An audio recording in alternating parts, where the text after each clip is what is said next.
uğrayız. Birinci izlerde uğrayız. Şimdi giyin kamis koynuklu giygizeriz. Anın üstünden anangin lifafanı orup 3 yerinden baylap koyuyoruz.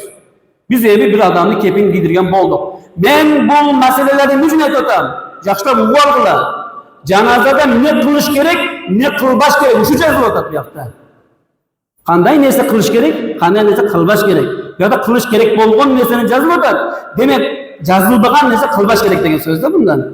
Ha? Hemen adamda biz ne kıldık? Canazaga dayardap koyduk. Ha? Ve avlen nasi bis salati aleyhi sultan in hadara. Oşol canazaga ötüşün abzel bolğun adam kim dese sultan de. Sultan degeni padişah degeni. Memleketin padişahı. Ceko bir nadır. Fa in lem yahdur fa yustahabbu qadimu imamil hayy. Eğer sultan bolboy turgan bolsa, oşol şahı, rayon imamı, o şehirde imam kılıp жүрген adamın ötüşü müstahap. Sümmel veliyyu, andan keyin mayittin neyisi hakkı var. Cenaze ötken bu. Ha? Sayın sallallahu aleyhi ve veliyyi ve sultan ağabel veliyyu. Eğer sultandan başkası, padişahdan başkası, imamdan başkası, veliden başkası, veli degeni mayittin neyisi degeni. Oşolordan başkası cenazen okuyturgan bolsa, no jogorudagi adamlar kayradan namaz gözü okun degen yakısı var. Üçü okugan bolsa için kaytar almaydı. Üçöden başka adam cenazen okup koygan bolsa, no sultan bu veli bir imam kayradan ben cenazen okuyum degen yakısı var. Eğer üçü okugan bolsa demek al cenaze bol, ana aparıp ne kılış gerek emi aparıp kabri koyuşuz gerek. Birok cenaze namaz kantı okunmadı. Emniyeni bir nese kalıp kettir. Eğer oşol cenaze okulunbay kalıp kömülüp kalgan bolsa 3 gün geçeyin. 7 gün geçeyin, 3 gün geçeyin deyip birok kayısı jerde kanday avada bolğonuna jaraşa kabirga barıp cenazasını okusa bolar. Bir adam kömülüp ketti. Kıştın günü 7 gün geçeyin barıp okusa bolar. Nege degende kabirin içinde şişip ketpeydi.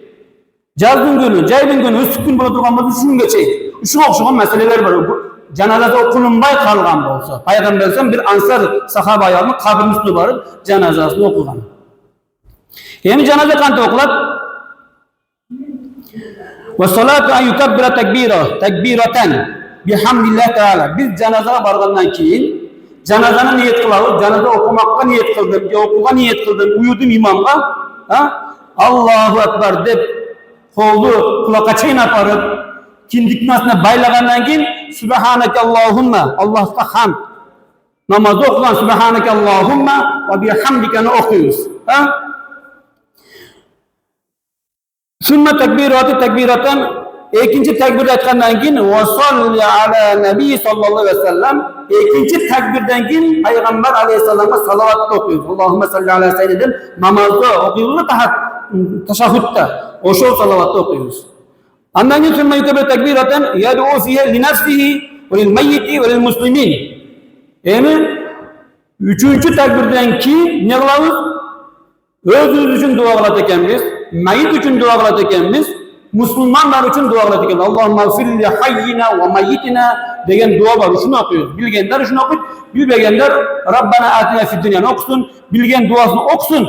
Birok okuluş gerek bolğun dualarını yürüyün olsun. Bilbem dep jürgenge bolmay kalat. Andan keyin tekbiratul rabiyatan 4-cü tekbirden keyin salam. İki tarafta salam veririz. Uşumen namaz bitti. Kevirki alımlarımız salam bergenden keyin bir de inna lillahi ve inna ileyhi raciun dep dua kılattı. Uşul tura meseken makruh eken şu negizi. Dua kılbaş gerek eken. Şafii rahmetullahi aleyh katura aytgan eken. Birok bizdin mazhabda salam bergenden keyin kılınan duanı makruh dep ayttılar. Unçukpay barıp, yani tez aparıp koymuş gereken. Niçin? Oşol duanı da kılbastan aparıp koymuyordu. Nege degende biz mayitni tez aparıp koymuyordu hareket kılışımız gereken. Tuğanlar. Ona aparıp koymuşum gerek degen hüküm yok eken tuğanlar.